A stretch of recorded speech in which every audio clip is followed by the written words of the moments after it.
नमस्कार, welcome to war डिको 247। Now Putin ने साफ साफ कह दिया, no self respecting country makes decisions under pressure. मतलब सीधा सीधा अमेरिका को जवाब, हम झुकेंगे नहीं।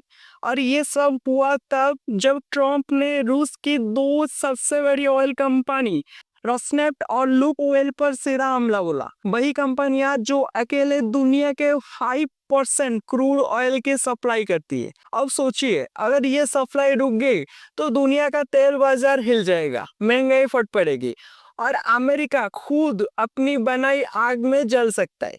चलो पहले समझते हैं कि ये पूरा मामला शुरू कैसे हुआ। गुरुवार को मॉस्को में एक इवेंट था, रशियन ज्योग्राफिकल सोसाइटी की मीटिंग। वहीं से पुतिन ने एक दमदार स्टेटमेंट दिया, ये जो अमेरिका ने हमारी ऑयल कंपनियों पर सैंक्शंस लगाए हैं, ये अनफ्रेंडली एक्ट है, लेकिन हम दबने वाले नहीं। अब ये सैंक्शंस किस पर लगे? रूस की दो दिग्गज कंपनीज पर, रोसनेफ्ट और लुक ऑयल।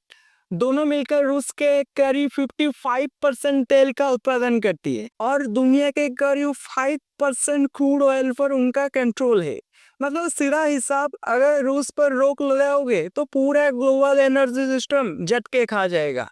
अब सवाल ये, आखिर अमेरिका ने ऐसा क्यों किया? वेल, इंटरेस्टिंगली ये सब डोनाल्ड ट्रंप ने खुद किया है। हाँ, वही ट्रंप जो कुछ ही हफ्ते पहले तक पुतिन से हाथ मिलाने की बात कर रहे थे। बुडापेस्ट में एक मीटिंग होनी थी यूक्रेन वार को खत्म करने के लिए, लेकिन अचानक वो मीटिंग कैंसिल कर दी गई।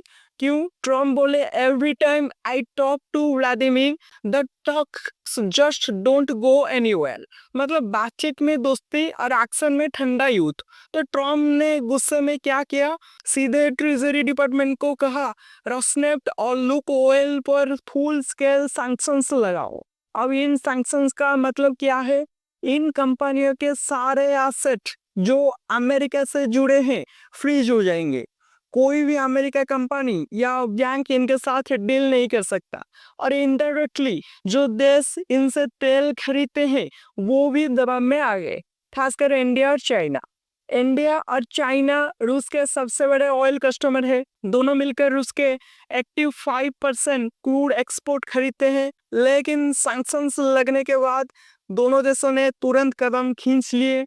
पेट्रो चाइना, सिनोपेक, CNOOC, ये सब चीन की स्टेट ऑयल कंपनी से, ये सारे कंपनी C1 रशियन ऑयल की डील्स को हट कर दिया।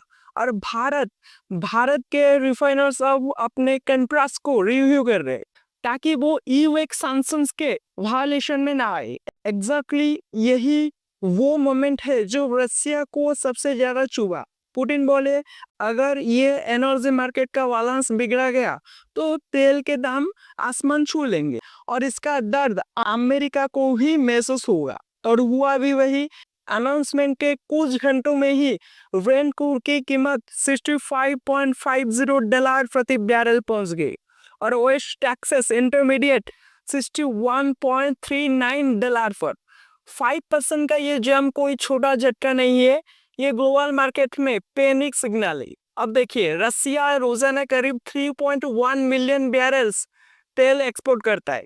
अगर ये रुक गया तो सप्लाई गैप बनेगा, डिमांड बढ़ेगी और प्राइसेस अनकंट्रोलेबल होंगी। मतलब पुतिन को नुकसान पहुंचाने निकला अमेरिका, खुद ग्लोबल इंफ्लेशन का ट्रिगर दबा बैठा। अब सवाल उठता है, क्या ये सब सिर्फ ऑयल की लड़ाई है या कुछ बड़ा जियोपॉलिटिकल खेल चल रहा है? देखो, ट्रम्प के लौटने के बाद से ही अमेरिका ने रसिया पर डिप्लोमेटिक एंगेजमेंट का दिखावा किया, पर असल में वो रसिया को कन्नर करना चाहता था। यूक्रेन वॉर में अगर कोई डिप्लोमेटिक प्रोग्रेस नहीं हुई तो ट्रम्प ने तय किया, अब इकोनॉमिक फ्रंट पर अटैक करो। पर यहाँ पुतिन ने जो किया वो सोचने लायक है। उन्होंने जवाब में धमकी दी, अगर यूक्रेन रशियन टेरिटरी पर टमाहक मिसाइल से हमला करता है तो रसिया का रेस्पॉन्स बहुत सीरियस होगा। मतलब ये सिर्फ तेल की लड़ाई नहीं, ये एक प्रॉक्सी न्यूक्लियर वार्निंग भी है। पुतिन को पता है कि सैंक्शन से तुरंत नुकसान नहीं होगा क्योंकि रसिया के पास कुछ ट्रम्प कार्ड्स है। रूस पहले से ही चाइना, टर्की, ईरान जैसे देशों से अल्टरनेट पेमेंट सिस्टम बना रहा है। ईयू के सैंक्शन के बावजूद रसिया ने एक पूरी शैडो फ्लीट बना ली, सैकड़ों जहाज जो थर्ड पार्टी फ्लैग्स के तहत ऑपरेट करते हैं, जिनसे वो तेल दुनिया में कहीं भी भेज सकता है। रसनेफ्ट और लुक ऑयल को क्रेमलिन की सीधी सपोर्ट है। पुतिन जानता है कि अंदरूनी अर्थव्यवस्था को वो सस्टेन किया जा सकता है, भले इंटरनेशनल मार्केट टेम्पोरली ब्लॉक हो जाए। तो शॉर्ट टर्म नुकसान के बावजूद रसिया की इकोनॉमी पूरी तरह टूटने वाली नहीं है। अब आते हैं ईयू पर। अमेरिका ने ये सैंक्शंस अकेले नहीं लगाए, ईयू ने भी साथ में अपना 19वां सैंक्शन पैकेज लॉन्च किया। इसमें क्या शामिल है? रशियन एलएनजी इंपोर्ट्स पर बैन, रसिया की शैडो फ्लीट के 300 फ्लॉस जहाजों पर रेस्ट्रिक्शन। इंटरेस्टिंग बात यह है कि ईयू और यूएस का ये कोऑर्डिनेटेड एक्शन यूनिट है, जैसे दोनों मिलकर मॉस्को को वार्न कर रहे हो। क्या ये एक एनर्जी वॉर की शुरुआत है, जहां असली टारगेट रसिया नहीं बल्कि ग्लोबल ऑयल कंट्रोल सिस्टम है? अब आते हैं हम पर, यानी इंडिया पर। भारत रूस से सस्ता तेल खरीद कर पिछले 2 सालों से इन्फ्लेशन को काबू में रखे हुए है, लेकिन अब जब अमेरिका ने इन कंपनियों पर सैंक्शंस लगाए तो भारत को ट्रिकी स्थिति में रखा गया है। अगर हम रशियन ऑयल लेना जारी रखते हैं तो यूएस से फाइनेंशियल पेनल्टीज का खतरा, अगर नहीं लेते तो पेट्रोल डीजल के दाम आसमान छू जाएंगे। तो बेसिकली भारत को वाल्क दी टाइट रोप करना होगा, यानी संतुलन बनाए रखना। एक तरफ स्ट्रैटेजिक पार्टनर अमेरिका, दूसरी तरफ एनर्जी पार्टनर रूस। इंडिया शायद कुछ टाइम तक न्यूट्रल स्टैंस रखेगा और टेक्निकल कंप्लायंस दिखाने के लिए कंट्रास्ट को फॉर्मली रिव्यू करेगा, लेकिन पूरी तरह से रशियन ऑयल छोड़ देगा ऐसा अभी नहीं लग रहा।